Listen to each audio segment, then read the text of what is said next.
Estamos aquí puestos ya con Víctor Ronquillo, a quien saludo con gusto. Víctor, buenas tardes. Hola Julio, buenas tardes y buenas tardes a nuestro público primero, también a mi querido amigo Ricardo Ravelo. Y aquí estamos, Julio, puestos y déjame hacer un breve paréntesis al arranque, mi querido Julio, Sí. porque de pronto las cosas parecen como mecánicas y dadas y no es así. Yo quiero reconocer mucho el trabajo de producción de este programa, tu calidad periodística, Julio, y el trabajo de todos los compañeros que han mantenido este espacio vivo, un espacio, como decía una de las personas que participó, yo no comparto el término objetividad, pero sí claridad, sí lucidez. Creo que tenemos que hablar de ello, pues decir que aquí estamos y que seguimos adelante y que estos espacios, no solamente este Julio, sino estos espacios alternativos son de un enorme valor en estos momentos, porque al final de cuentas, en el caso personal, mi práctica periodística encuentra en este espacio una enorme libertad y además un espacio inmejorable para la reflexión sobre temas en ocasiones muy preocupantes, Julio. Entonces, de verdad, el reconocimiento para los compañeros que hacen posible este espacio, para todos los que participamos en las mesas, para los entrevistados y de alguna manera también para el público que comparte con nosotros de manera fundamental este ejercicio periodístico de enorme libertad y realizado con un espíritu crítico, querido Julio. Víctor, muy amable, gracias por tus consideraciones en general, que forman parte pues, de esta comunidad crítica, periodística, analítica, de la cual tenemos la oportunidad de participar en una amplitud que se refleja en los chats, en los comentarios, en todo lo que hay. Gracias, Víctor. Ricardo Ravelo, buenas tardes, ¿cómo estás? Hola Julio, ¿qué tal? Buenas tardes, muy bien, gracias. Es un placer también estar aquí cada jueves en este espacio. Como bueno, ya lo comentó Víctor, no tengo más que añadir, más que bueno, expresar mi agradecimiento por la invitación de cada semana, de compartir puntos de vista y de compartir también con el público reflexiones, comentarios sobre los temas de interés general.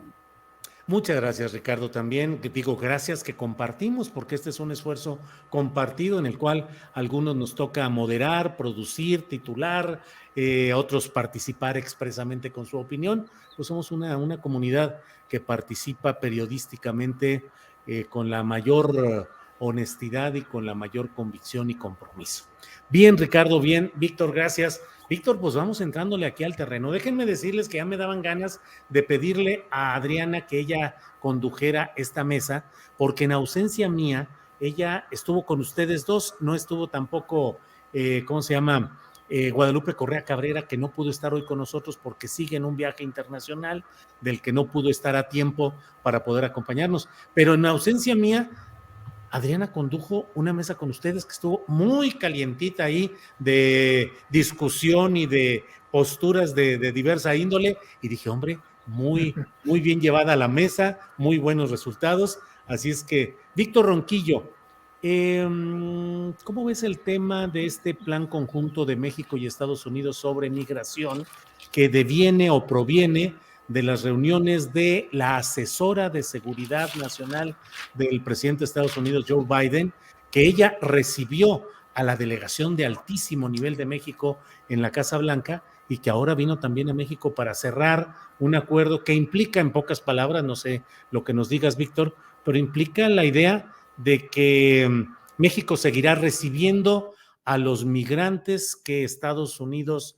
devuelva o envíe hacia acá mientras resuelven sus problemas de regularización migratoria. Es decir, México, a pesar de que termine el título 42 en Estados Unidos, seguirá haciendo y haciendo lo mismo, recibiendo miles y miles de personas que serán enviadas de Estados Unidos acá. ¿Qué opinas de este nuevo acuerdo migratorio, Víctor? Pues mira, la verdad de las cosas que me parece lamentable, ¿no? Verdaderamente lamentable. Y este nuevo acuerdo migratorio tiene que ver pues con la continuidad de la política migratoria, ¿no? En México. Una política migratoria que ha corrido la frontera hacia el sur, verdaderamente. Esto procede de 2019, tiene que ver con aquella extorsión por parte de Trump hacia el gobierno mexicano, en donde pues se exigió un cambio en esa política migratoria que en esos momentos abrigaba la esperanza de abrir espacios para el derecho a migrar, y que lamentablemente se dio lo contrario. Yo recuerdo mucho un cartón, no sé si del Fisgón o de Hernández, en La Jornada, donde de pronto el cartón era lo siguiente: abría Marcelo Ebrard una cajita de regalo y en él se encontraba un uniforme de labor del patrón. Desde entonces, la migra mexicana existe, y esa migra mexicana yo evidentemente tiene que ver con lo que sí considero un proceso de militarización de la frontera. Hay algunos datos que quiero compartir con ustedes. Lo primero es que de acuerdo al último informe de seguridad presentado por el gobierno mexicano en una de las conferencias mañaneras de la semana pasada, se mencionó que había 25,000 efectivos de las Fuerzas Armadas en tareas de migración en la frontera sur y la frontera norte. 25,000 efectivos. Ahora, esos 25,000 efectivos han estado realizando una labor de contención de los flujos migratorios desde el año 2019. Y en ese momento, de acuerdo a cables que pues Guacamaya Leaks o quien sea esta organización pudo interceptar, dar a conocer, en fin, en esos momentos, en 2019, hubo instrucciones en el ejército mexicano, se crearon dos nuevas áreas, ¿no? Una área vinculada al trabajo de la frontera sur, el Centro de Coordinación de las Operaciones Uchate y el Centro de Coordinación de las Operaciones en el Norte. Además del despliegue en ese momento de 25,000 efectivos de las Fuerzas Armadas, se realizaron labores desde entonces con agentes de inteligencia, con embarcaciones, con helicópteros. Y aquí es donde a mí me parece que hay un grave error, incluso en términos de esta estrategia de militarización de la frontera. No se ha golpeado de manera central, determinante, a quienes podríamos considerar encabezan las organizaciones de crimen organizado que permiten un enorme negocio de la economía del delito, que es la migración, que es el tráfico de indocumentados. Lo que encontramos es precisamente la contención de los flujos migratorios. Eso quiere decir que quienes resultan lamentablemente víctimas de esta serie de operaciones militares de contención son ni más ni menos que los migrantes, y los migrantes que en la realidad de las personas que conforman estos grupos, pues son las personas más depauperadas, los desposeídos, quienes no tienen otra alternativa que buscar la salida a distintos problemas que tienen que ver con el desastre económico, la violencia, el problema ecológico, y buscan la vida, ¿no? Y bueno, ya hemos mencionado que estos flujos migratorios han tenido un cambio determinante y ahora migran las familias. Lo otro, responder a la pregunta, Julio, desde la perspectiva periodística de por qué sigue Francisco Garduño al frente del Instituto Nacional de Migración. Ni más ni menos porque es una pieza clave. Él es quien coordina esta serie de operaciones, aunque el titular, ojo, el titular de esta coordinación es Marcelo Ebrard. Pero Garduño es una pieza clave, y a mí me parece que quien ha pues aplicado esta militarización y llevado adelante esta militarización de la frontera. Ha habido distintos operativos a lo largo de estos años, Julio, en donde se ha documentado el proceder, digamos, con estrategias militares para la contención de distintas caravanas. Vivimos una etapa de crisis migratoria sin duda, y lo último que diría es que sí, los republicanos publicaron ayer una carta diciendo que pues le pedían a Biden, ¿no? Que no se llevara adelante este retroceso del título 42, pero es que en el fondo, Julio, y es muy importante Nada decirlo. más dame chance de darle oportunidad a Ricardo, sí. Sí, un mínimo apunte, es que para ellos el asunto migratorio es un problema de aliens y un problema de salud. Bien, gracias, Víctor. Ricardo Ravelo, sobre el tema migratorio, ¿cómo ves estos momentos? El acuerdo entre la asesora de Seguridad Nacional, es decir, del gobierno de Biden, con el gobierno de México, y luego también lo que dice Víctor Ronquillo, que siga Garduño como jefe del Nacional de Migración. Es la garantía de la continuidad de las mismas prácticas que han tenido desenlace terrible en Ciudad Juárez, pero no solo ahí, es decir, sigue Garduño porque sigue la misma política migratoria, Ricardo Ravelo. Mira, respecto de la política, respecto de los nuevos, que no hay nada de nuevo, los nuevos acuerdos, en realidad pues es un maquillaje, ¿no?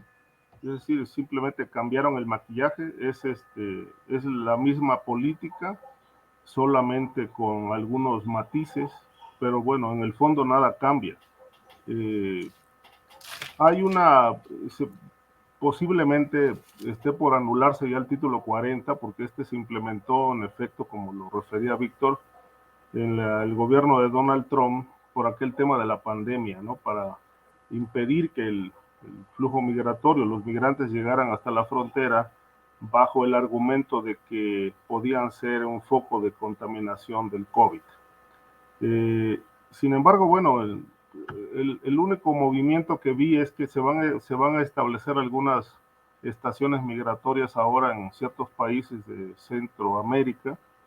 Me parece que tienen contemplado abrir Colombia y tienen contemplado abrir Guatemala como centros de atención, supuestamente para brindar seguridad e impedir que, pues, en su andar hacia México puedan correr más riesgos y sobre todo enfrentar tragedias como las de Ciudad Juárez, que lamentablemente pues siguen sin aclararse, y peor aún, este asunto de Garduño me parece a mí una burla del gobierno mexicano, porque a pesar de que hubo protesta internacional de El Salvador, de Guatemala, sobre todo de Guatemala, muy insistente a través del embajador, exigiendo reparación de daño por lo que ocurrió en Ciudad Juárez, pues bueno, hasta ahora no ha habido una respuesta clara al respecto.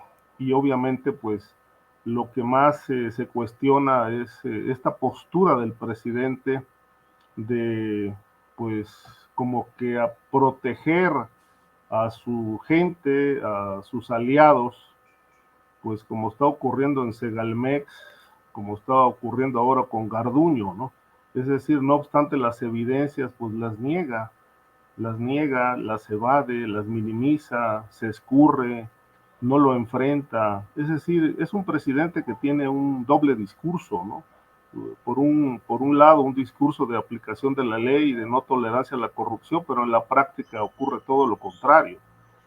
Esto ya está bastante repetido a lo largo del sexenio. Ya conocemos la personalidad de López Obrador, esta dualidad en sus formas de expresar, de exponer, decir una cosa y hacer otra, lo cual queda claro que, bueno, pues no solamente en el caso de López Obrador, sino en general de la política y la razón nunca han ido de la mano. Y creo que el caso Garduño así lo expresa, así lo acredita. Lamentablemente, pues ya está, según se dice, sujeto a proceso, o por lo menos bajo investigación, pero sigue en funciones, sigue viajando, sigue atendiendo el tema migratorio, no hay cambios en migración, parece la misma política, y creo que si sigue la misma política, pues se arrastrarán los mismos vicios. Hace falta una revolución en este caso, no maquillajes, no cambios por encima, sino un replanteamiento de la política migratoria entre ambos países, realmente para que esto tenga una salida mucho más positiva y sobre todo evitar el riesgo de muerte de los migrantes, porque pues la verdad es que en todo este trayecto que emprenden desde sus países de origen hasta llegar a la frontera o cruzar por México, pues bueno, ellos traen prácticamente la muerte ahí acompañándolos permanentemente.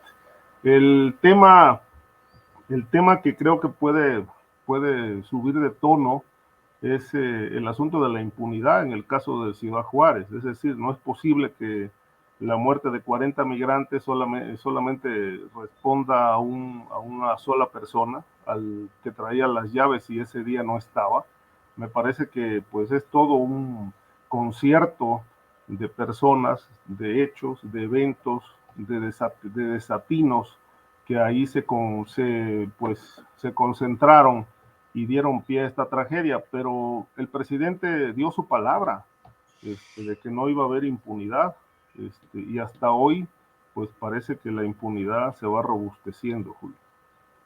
Bien, Ricardo. Víctor, fíjate que leí un tuit del presidente López Obrador que fue colocado el 2 de mayo, el 2 de mayo a las 5 de la tarde con 34 minutos. Y ahí decía, hoy sostuvimos 3 reuniones importantes. Recibimos a Elizabeth Sherwood Randall, enviada del presidente Biden, para tratar el tema migratorio con un enfoque humanista. Punto y seguido. También nos dieron la buena noticia de que la empresa Pacific Limited construirá en Sonora un gasoducto y una planta de licuefacción, cuya inversión asciende a 14,000 millones de dólares. Por último, iniciamos acuerdos de cooperación entre el Tren Maya y el Transísmico con la empresa ferroviaria Canadian Pacific Kansas City. A veces me pregunto, Víctor Ronquillo, con Donald Trump fue el amago tramposo de los aranceles que no se impusieron y con eso doblaron la postura migratoria tradicional de México. Ahora con Biden no veo cuál pueda ser el amago, la presión que están haciendo, y veo este tipo de cosas que la pone el presidente en el mismo tuit acerca de inversiones por 14,000 millones de dólares de una empresa Pacific Limited en Sonora, en un gasoducto, y además la Canadian Pacific Kansas City en el tren transísmico y en el tren Maya. ¿Qué opinas, Víctor? Bueno, la verdad de las cosas es que desde una perspectiva que yo asumo, pues políticamente, me parece que tenemos que preocuparnos, ¿no? Y ya lo he mencionado en muchas otras ocasiones. Así como me parece que parte del proceso de la transformación del país se vive en muchos ámbitos, hay otros en el que ese proceso nos deja muchas dudas. Yo siempre he dicho que quizá uno de los errores capitales del proyecto de gobierno de Andrés Manuel López Obrador ha sido la elección de determinados aliados que, lejos de generar un posible cambio, ponen en duda y ponen en tela de juicio ese proyecto, ¿no? He señalado en muchas ocasiones que la elección del ejército ante una situación de crisis, de grave crisis en la seguridad pública, para enfrentar una degradación social y una catástrofe humanitaria, pues parecía no tener salida, pero quizá se hubiera planteado desde una perspectiva diferente para avanzar en el abatimiento de las posibles causas. Lo otro, me parece que la alianza que el presidente Andrés Manuel López Obrador ha establecido con grandes empresarios, con sectores económicamente claves, no solamente en México, sino en el mundo, como este poder económico de BlackRock, es muy preocupante. Y vemos ahora también estas alianzas con grupos que desde una perspectiva quizá de un nacionalismo rancio, pero un nacionalismo que el propio López Obrador ha reivindicado, pues no daría lugar a estas alianzas y tendrían que establecerse de una manera diferente. Pero lo otro que también hay que reconocer es que la realidad no es blanco y negro. Está llena de tonalidades, está llena de matices, está llena también, y eso hay que reconocerlo, y es evidente en lo que ha gestionado López Obrador a lo largo de su gobierno de una estrategia política eficaz. Más allá de lo que se pueda decir, tenemos condiciones económicas favorables en este país. Es una realidad que la condición de pobreza de muchos mexicanos ha sido mitigada. Y es también una realidad que existe una política social importante. Y a mí me parece también que en muchos ámbitos de la vida nacional, no solamente López Obrador, sino muchos otros protagonistas a los que no se incluye en el reparto, han generado momentos de importante transformación. Y sí, sí, lo que pasa en el CONACYT a mí me parece alentador, pero lo mismo lo que pasa en el Instituto Nacional de las Mujeres, o lo que pasó en términos del sector salud cuando enfrentamos la pandemia. Entonces, creo que vivimos un proceso histórico y que la promesa de López Obrador, a la que creo que no ha faltado, es sentar las bases de una transformación de fondo de este país.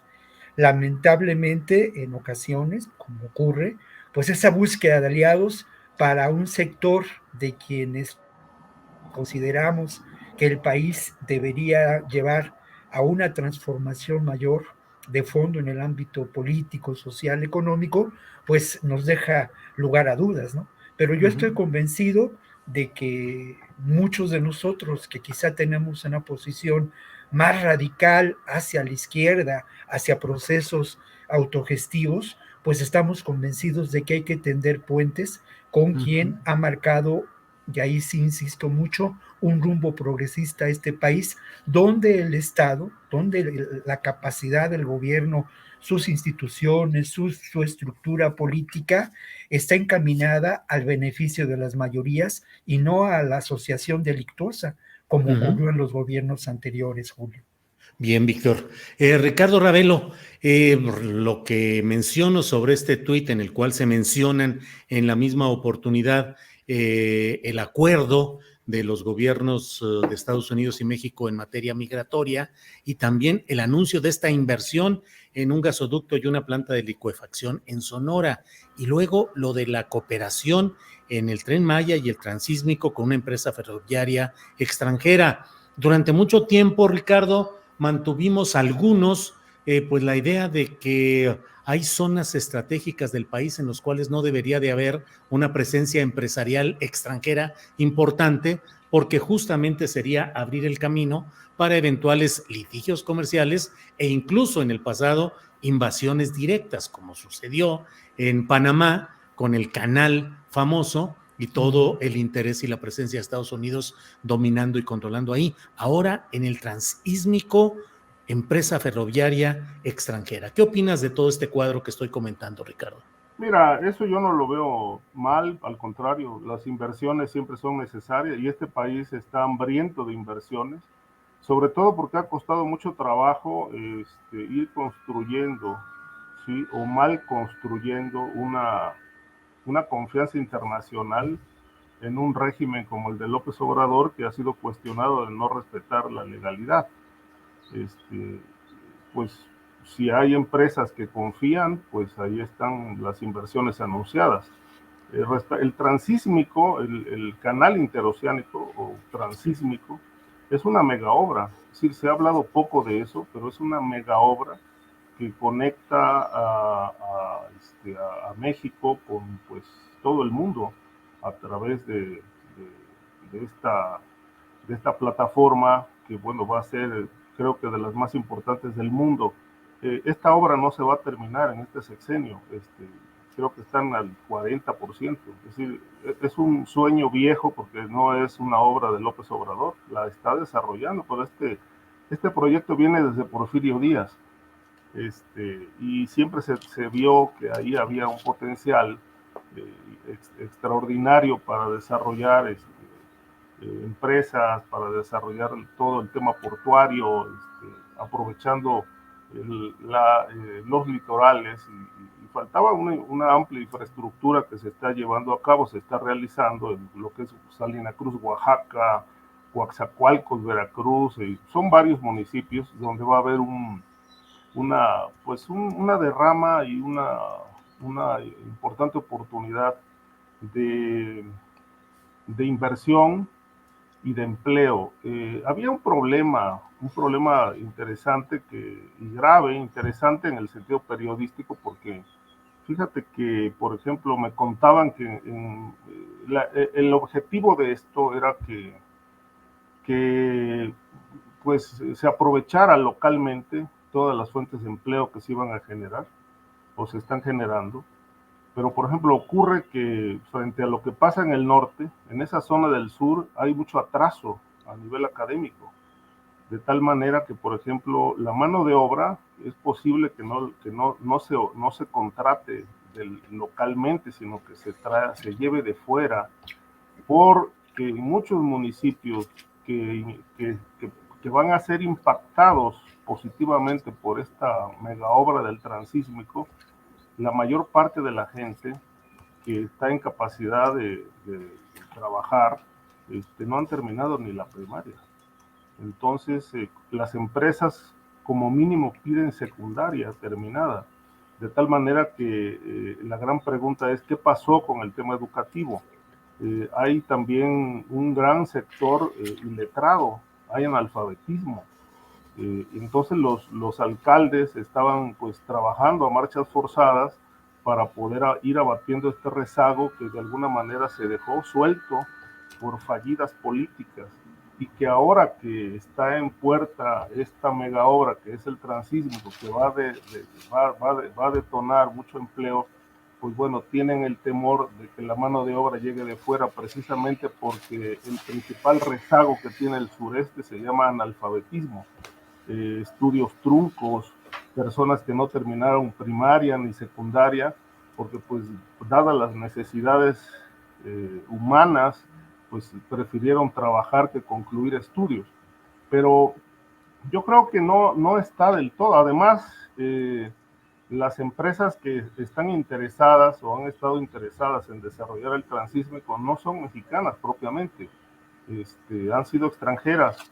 Y obviamente quienes se van a posicionar cuando esta obra termine, cuando termine, porque no será este sexenio, pues serán extranjeras, precisamente porque, bueno, habrá parques, habrá instalaciones portuarias. Bueno, es una cosa impresionante. Visto en el papel, pues se lleva uno, creo que unos 3-4 horas leyendo detalle a detalle en qué consiste esta obra, que insisto, fue proyectada desde los tiempos de Porfirio Díaz, pero que apenas en este sexenio se vio la posibilidad de llevarlo a cabo, pero bueno, un sexenio es insuficiente para poderlo terminar. Bien, bien, gracias Ricardo. Miren, pues aprovechando que hoy tenemos la oportunidad de compartir alguna información de lo que ha sucedido en el curso del día, en la conferencia mañanera, declaraciones del presidente, ¿qué les parece si le pedimos a Adriana Buentello, que está por aquí, que nos comente algo de esta información? Adriana, bienvenida a esta mesa. Gracias por estar aquí. Gracias, Julio. Buenas tardes, Ricardo. Buenas tardes, Víctor.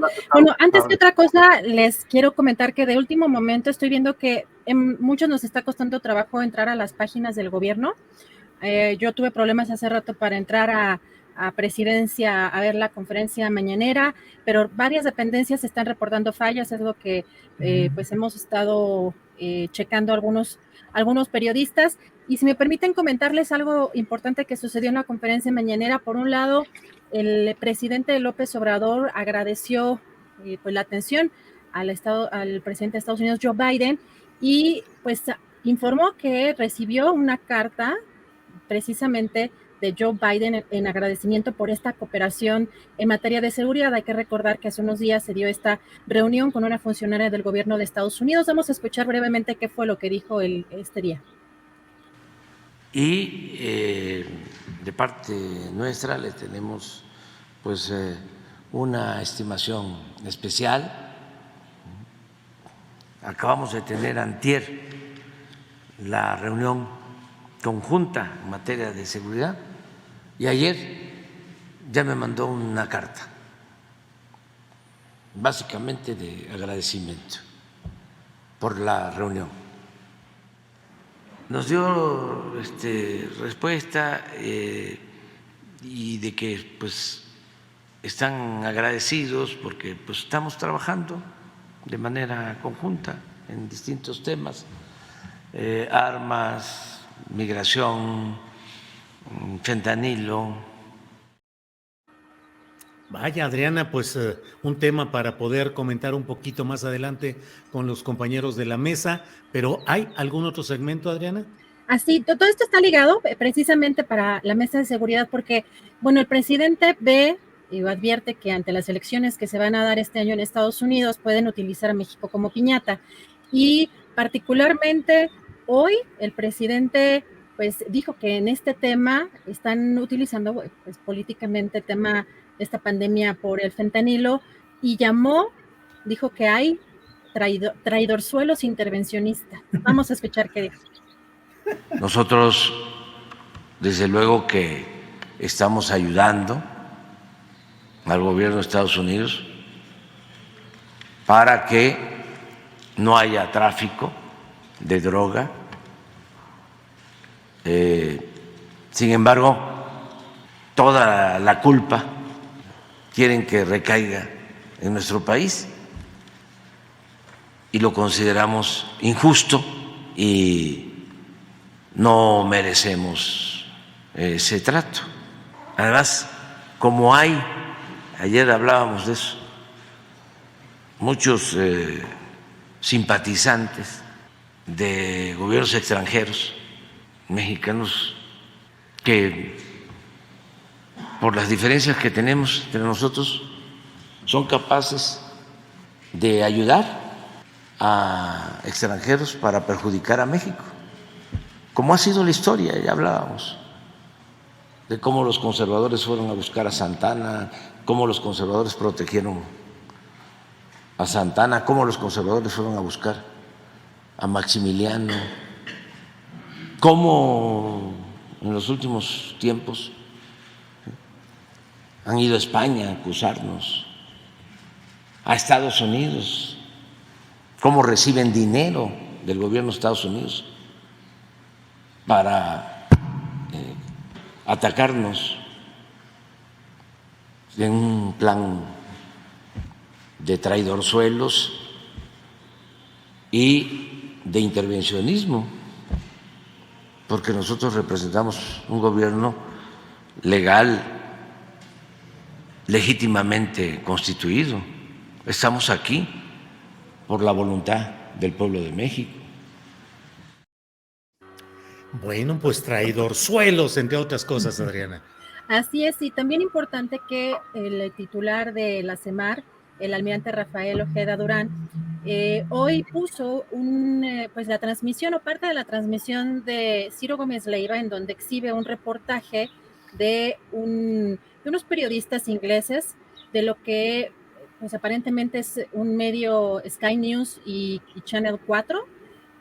Esto lo reprodujo Ciro Gómez Leiva en su espacio y el almirante Ojeda fue pidiendo que pausaran cada parte de este reportaje que hicieron estos periodistas ingleses para ir desmintiendo lo que pues él considera que eran falsedades respecto incluso a cómo se estaba fabricando supuestamente en México pues esta sustancia, el fentanilo, entre otras cosas.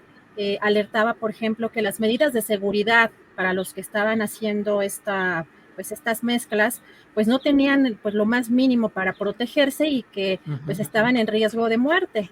Creo que ahí vale la pena pues también pues comentar esta parte para la gente pues que está especializada en este tipo de sustancias, porque lo que señala el almirante es que ni el periodista estaba protegido, ni las personas que estaban pues supuestamente en esta elaboración. También hablaba incluso de cómo estaban las sustancias almacenadas, que no era viable, que podía haber sido un laboratorio de metanfetaminas, pero que no de fentanilo. Entonces, pues cuando en el caso de Ciro Gómez Leiva mencionaba que pues lo estaban negando parcialmente, el almirante dijo, no lo vamos a negar parcialmente, lo vamos a negar totalmente. Entonces, con esta participación, el almirante, el titular de la CEMAR, pues negó completamente que en México se esté fabricando el fentanilo. Y esto es pues parte, pues para la mesa lo dejo, Julio.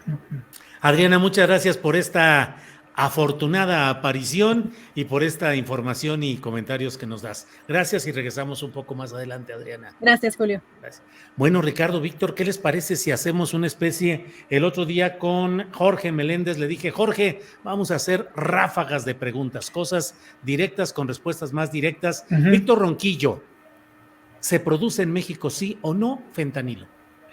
Mira, es irrelevante que se produzca o no en México. Sin duda, México es una plataforma para la importación y la exportación del fentanilo.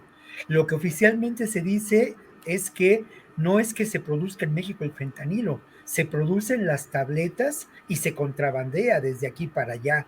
Eso es lo trascendente, ¿no? Y eso es lo que importa y eso es lo que de alguna manera ha generado una acción que me parece de destacar de pues capturas de laboratorios, capturas de integrantes de los grupos criminales que participan en este negocio y no ha habido la equivalencia por parte del gobierno de Estados Unidos en el tema del armamento.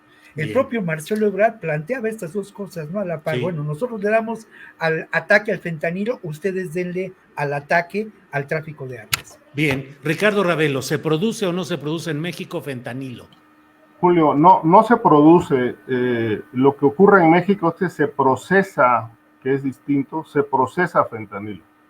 Es decir, el precursor químico proviene de otros países, de China, de Indonesia, de la India, incluso de Alemania, pero en México eso no se produce. Es decir, el fentanilo en México se procesa y aquí se procesa en laboratorios. La propia Sedena, la Marina lo saben, ellos han desmantelado laboratorios en Tijuana, en Sinaloa, y han decomisado mucha droga, mucha droga que proviene del fentanilo. Es decir, México es un laboratorio de fentanilo, ya como sustancia para el consumo. Pero que se produzca el fentanilo en realidad pues no es así, porque nosotros no tenemos esos precursores químicos, se importan de fuera, de Asia particularmente, pero en México sí es el gran laboratorio de fentanilo donde se procesa, y hay múltiples zonas donde se producen parches, se producen la llamada droga arcoíris, las pastillas estas ya para consumir, porque en realidad voy a dar un dato, es decir, si una persona, por ejemplo, se consume una cantidad de fentanilo, más o menos similar a la punta de un lápiz, se muere. Es decir, con esa dosis de más o menos la equiparan como del tamaño de la punta de un lápiz, con eso se muere, es mortal. De tal manera que así no se puede consumir, se tiene que procesar, y eso es lo que se hace en México. De tal manera que el gran laboratorio de esa droga que es producto del fentanilo se hace en México y de aquí se exporta a Estados Unidos. Bien, Ricardo. Víctor Ronquillo, estamos viviendo un momento en el cual hay mucha tensión declarativa. La DEA dice que está montando ya un equipo de trabajo con especialistas en química, en comercio internacional y en mil cosas para enfrentar a los cárteles mexicanos por la cuestión del fentanilo. ¿Crees, Víctor, que todo esto es fundamentalmente proceso electoral Estados Unidos o de verdad puede haber una embestida fuerte de agencias y gobierno de Estados Unidos contra México en esta materia? Lamentablemente, Julio, creo que siempre al gobierno de Estados Unidos o a los gobiernos de Estados Unidos, a los sectores más conservadores en el ámbito y en el escenario de la política de Estados Unidos, les ha venido muy bien construir enemigos con diferentes motivos, ¿no? Y han construido un enemigo ahora con los narcotraficantes mexicanos y que tiene sentido en este escenario electoral.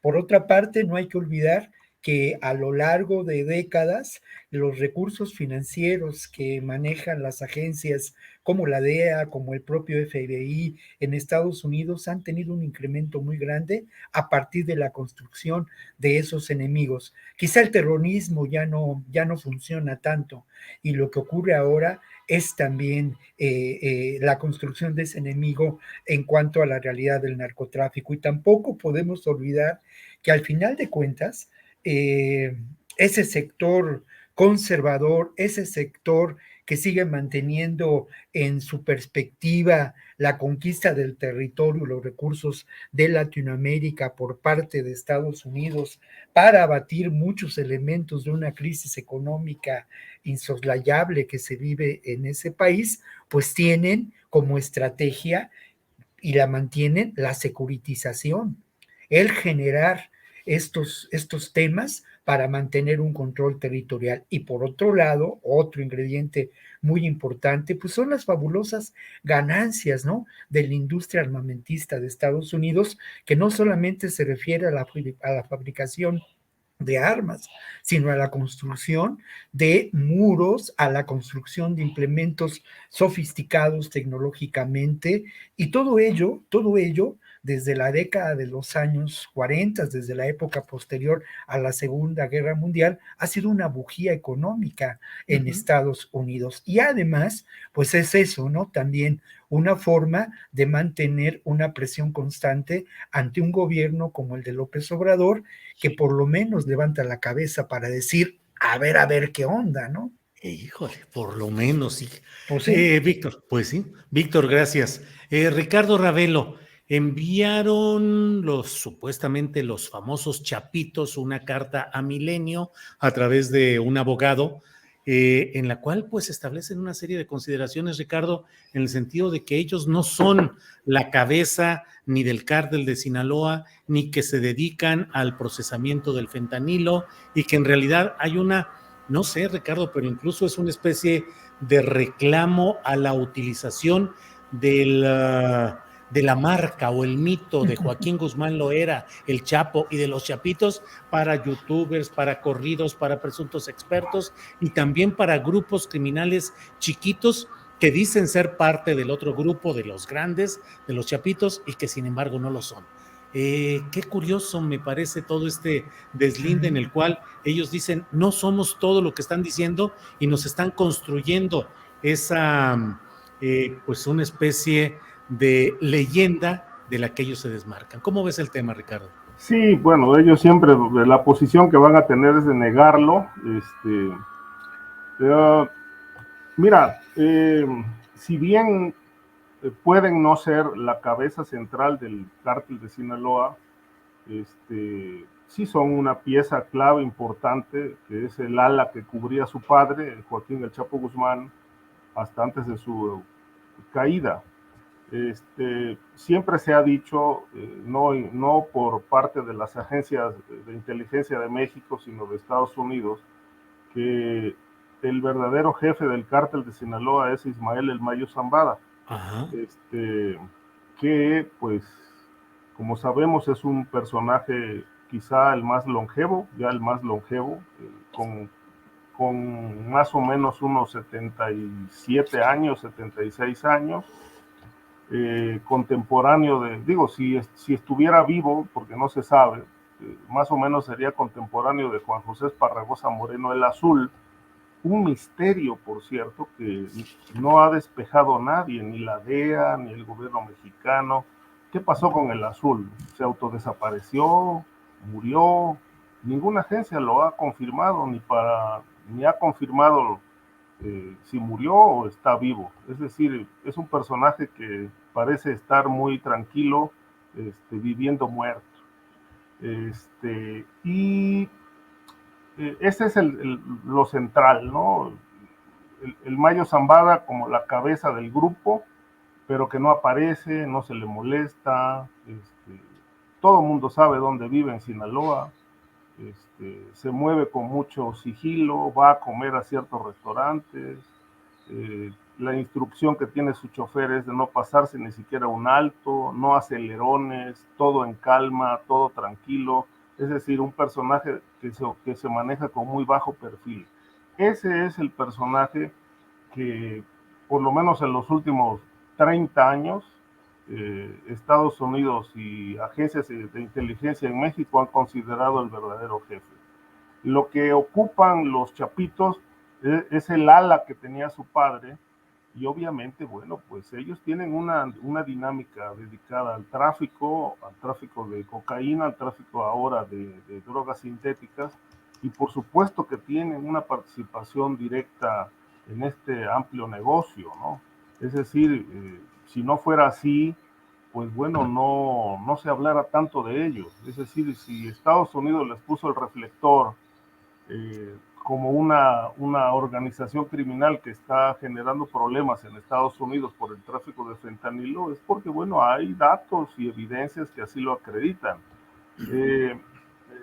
Este recurso de la carta se ha vuelto de cierta manera socorrido por los grupos criminales. Lo hizo la Barbie también, enviando cartas a Milenio, por cierto, a Milenio también.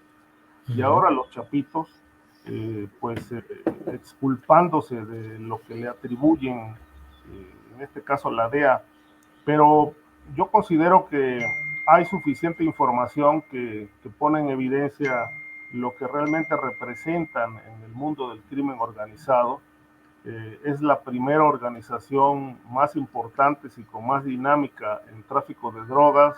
Después continúa el Cártel de Jalisco, que es la que les hace competencia, aunque Cártel de Jalisco tiene un mercado bastante amplio hacia Europa y Asia, pero el mercado estadounidense lo tienen controlado los chapitos, de tal manera que creo que los argumentos de la carta pueden ser muy válidos para ellos, pero la realidad los desmiente, Julio. Bien,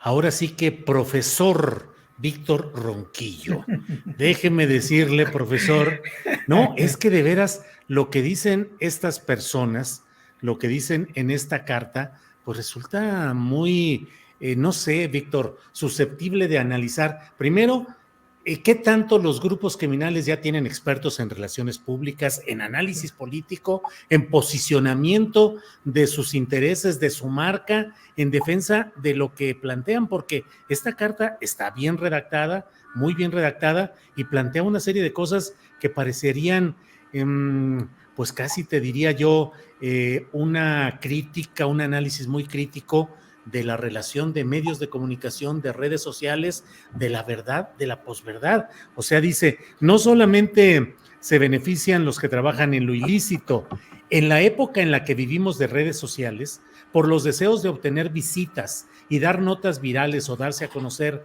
día a día aumenta la cantidad de personas que usan el nombre del Chapo Guzmán o de nosotros, sus hijos, para llamar la atención del consumidor. Incontables son los corridos o canciones que los músicos componen con información falsa y sin autorización. Empresas usan nuestro nombre para establecerse en lugares, fabrican ropa, bebidas, accesorios y muchos productos más con alusión de nuestro nombre o de nuestro padre para vender más y obtener un beneficio económico. ¿Cómo lo ve el profesor Ronquillo desde el punto de vista de estos temas, Víctor? Bueno, yo creo, y lo hemos dicho muchas veces, que hay que apartarnos de la narrativa Netflix, ¿no?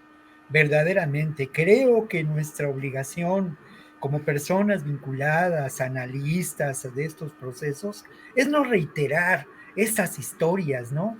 Que hemos escuchado hasta la saciedad, de el cártel de Sinaloa, del Azul Esparragosa, del Mayo Zambada. Esa es la versión oficial de los hechos y por principio tendremos que desconfiar de ella, ¿no? Y en esa versión oficial, pues todo resulta muy claro y obviamente beneficia a una perspectiva que tiene que ver con procesos muy profundos, no solamente en términos de una guerra ideológica, ¿no? Que sin duda estamos viviendo, sino también de los roles de nuestros países, ¿no? Tanto de México y de Latinoamérica como de Estados Unidos.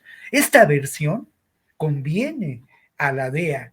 Y has mencionado tú propiamente, Julio, me parece, que estas transnacionales del crimen organizado, que se constituyen a partir del tráfico de drogas, pero que ahora participan de una extensa economía del delito, pues tienen en sus bases y en su estructura a diferentes profesionales, ¿no? Y esto es evidente, pero creo yo que también es evidente que este discurso, esto que menciona en algún momento Ricardo, pues es parte, ¿no? De esa manipulación de la que hemos sido objeto a lo largo de décadas, ¿no? Y esta manipulación que verdaderamente desinforma.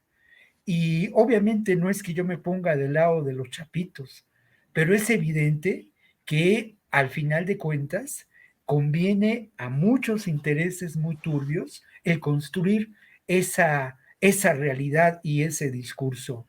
Yo me atrevería a decir, ahora que están en huelga los guionistas de Hollywood, que valdría la pena escribir otras historias y escribir y construir una narrativa absolutamente diferente en términos de la actuación de la DEA, ¿no? Y en términos de la vinculación que tiene con estos grupos criminales y cómo los ha instrumentalizado a lo largo de décadas. Y obviamente, cómo personajes como Genaro García Luna fueron a su vez instrumentalizados con estas finalidades, ¿no? El propio general Cienfuegos, ¿qué tanto fue utilizado? Creo que tenemos una tarea por delante muy difícil, pero creo que ya no a esta generación a la que yo pertenezco, porque ya difícilmente puedo, no tengo los recursos económicos para reportear, para tratar de construir esta otra historia, pero creo que nos toca y le toca a una generación de jóvenes reporteros no repetir este discurso que es el discurso oficial establecido desde los mecanismos ideológicos y de información de la propia DEA y de otras agencias que intervienen en esta guerra ideológica, Julio. Gracias. Gracias, Víctor. Pues además, huelga de guionistas en Hollywood, pero también ahora la alternativa de los chats de inteligencia artificial, el chat GPT, que puede organizar guiones e historias a partir de información que tienen por ahí. Ricardo Ravelo, son las 2 de la tarde con 54 minutos, nos queda espacio para un postrecito más o menos extenso, no demasiado, pero podemos, el tema que tú desees, Ricardo, por favor. Sí, sobre este tema, mira, en principio no estamos construyendo ninguna historias, es decir, los personajes no son fantasmas, ahí están operando impunes, y me parece que, bueno, cada vez que reflexiono sobre la perturbadora realidad de México en materia de seguridad, donde este país se desangra cada segundo, en realidad más admiro las acciones de Bukele, y puedo afirmar categóricamente que a López Obrador le falta lo que a Bukele le sobra para enfrentar al crimen organizado, a las bandas y poner orden en este país. Yo veo que realmente la posibilidad de un país pacificado se escapa, se esfuma a meses de que concluya esta administración sin resolver el problema central de la seguridad. 100 muertos, 80 muertos diarios, a veces más, a veces menos, pero todos los días hay ríos de sangre en este país, como está pasando recientemente también en Tamaulipas, un estado que no termina de tener gobernabilidad a pesar del cambio de gobierno. Ricardo, son palabras mayores decir admiración a Bukele. Sí, porque ha logrado poner en orden a las mafias en ese territorio, con sus errores, sí, ha habido errores, pero en El Salvador la gente la gente ha reconocido la labor y tan es así que, bueno, ahí está construyendo la reelección. De tal manera que yo creo que pues este hombre hoy con la popularidad mundial que tiene, no solamente por haber resuelto eso, pero sí porque resolvió un tema central de El Salvador. Y me parece que es un tema que deberíamos de reflexionar más y no solamente estar justificando el discurso de López Obrador, y es decir, no se trata solo de la narrativa Netflix, sino de estar reproduciendo el discurso López Obradorista que todo lo justifica, ¿no? O sea, está el país desangrándose y para el presidente no pasa nada, ahí están los capos y no pasa nada, está el ejército en las calles y no pasa nada. Es decir, ¿para qué tanto alboroto, para qué tanta acción si finalmente el crimen organizado sigue impune y operando? Es decir, ¿dónde está la promesa de pacificar el país? Pues hoy nadie se lo recuerda, nadie le dice nada. Sí. Niega incluso los hechos que son evidentes a los ojos de todo el mundo, de todo México. Entonces, un presidente que ya no mira la realidad o que la evade o que se le resbala, pues a mí no me parece un presidente serio, honestamente. Y a veces, pues, siento hasta decepción de López Obrador porque pues llegó con mucho ánimo, con un impulso de cambio, y en realidad pues veo con mucha tristeza cómo este país se sume en diversos problemas, particularmente que es el tema de la inseguridad, que pues nos tiene a todos o a muchos preocupadísimos por el tema de las carreteras, por el tema de la violencia contra periodistas, por la corrupción en las policías. Es decir, por donde le miremos, creo que es un sexenio que va a tener, va a cerrar con muchos temas inconclusos y no resueltos. Gracias, Ricardo. Víctor Ronquillo, tu opinión. Bueno, pues mira, yo creo que francamente darle crédito al populismo fascista de Bukele es muy peligroso y es enormemente irresponsable, ¿no? La verdad de las cosas. Yo tuve una conversación hace algunos días con Erika Guevara. Ella es la responsable de Amnistía Internacional para las Américas. Erika ha realizado un trabajo impresionante recorriendo países como Perú, como El Salvador.